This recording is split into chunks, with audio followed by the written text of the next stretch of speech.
গণহত্যার সময় কোনো বাহিনী বা দলের নিষ্ক্রিয়তার বিচার, গুম, যৌন নির্যাতন মানবতা বিরোধী অপরাধ হিসেবে গণ্য করা এবং গণহত্যায় নেতৃত্বের অপরাধে রাজনৈতিক দলকে 10 বছরের জন্য নিষিদ্ধসহ খসড়া 8 দফা আন্তর্জাতিক অপরাধ ট্রাইব্যুনাল আইন যুক্ত করার প্রস্তাব করেছে আইন মন্ত্রণালয়।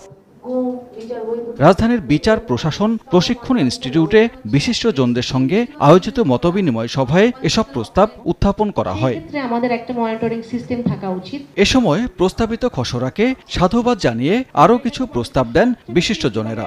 আমরা আশা করব আমরা স্বচ্ছ একটা বিচার প্রক্রিয়ার মাধ্যমে প্রত্যেকটা মানবাধিকার লঙ্ঘনের বিচারের আওতায় আনতে পারবো। যে রাজনৈতিক দল এই গণহত্যা সংগঠন করেছে তাদেরকে গণহত্যাকারী দল হিসেবে নিষিদ্ধ করার এই বিষয়টি আমরা নিশ্চিত করতে পারি, সেটি আমাদের পক্ষ থেকে আপনাদের প্রতি উদাত্ত আহ্বান থাকবে। তবে রাজনৈতিক দল নিষিদ্ধ সহ বেশ কিছু ইস্যুতে দ্বিমত জানান কেউ কেউ। আমরা কি লাস্ট ঘটনাগুলোকে ওয়ার বলেছি কিনা? ওয়ার না বললে তো আমরা কনস্টিটিউশনাল প্রোটেকশন আইনে পাবো না। আমরা লেটেস্ট ইন্টারন্যাশনাল ল ফলো করার চেষ্টা করছি, রাইট? পলিটিক্যাল পার্টি ব্যানিং হয়েছে কবে? লেটেস্ট কোন ইন্টারন্যাশনাল লতে আপনি পাবেন না, এটা খুঁজে পাবেন সেই নিউরেমবার্গে আমলে। এটা করার অন্য জায়গা আছে, পলিটিক্যাল মাঠে সেগুলো ফাইট করুন, যেগুলো লয়ের মধ্যে নিয়ে আসা উচিত না। এটা বিচার করতে গিয়ে আমরা যাতে একজন আসামির প্রতিও সামান্যতম ইনজাস্টিস, আমাদের আইনের ভিত্তিতে কোনো ইনজাস্টিস যাতে না হয়, সেই ব্যাপারটা এনশিওর করার জন্য আমরা প্রতিশ্রুতিবদ্ধ থাকব।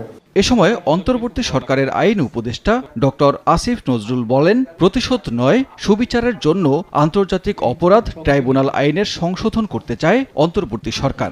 আমরা এখানে কোনো প্রতিশোধ চাওয়া, কোনো প্রতিহিংসা এটা না, আমরা সুবিচার চাই। আমরা এই চ্যালেঞ্জটা সম্পর্কে সম্পূর্ণ সচেতন আছি যে আমাদের এই বিচারটা সবার কাছে গ্রহণযোগ্য হতে হবে। আমরা সচেতনভাবে কোনো রকম কোনো অন্যায় করব না, অচেতনভাবেও করতে চাই না, সেজন্য সারাক্ষণ আপনাদের ওয়াচডগের মধ্যে থাকব।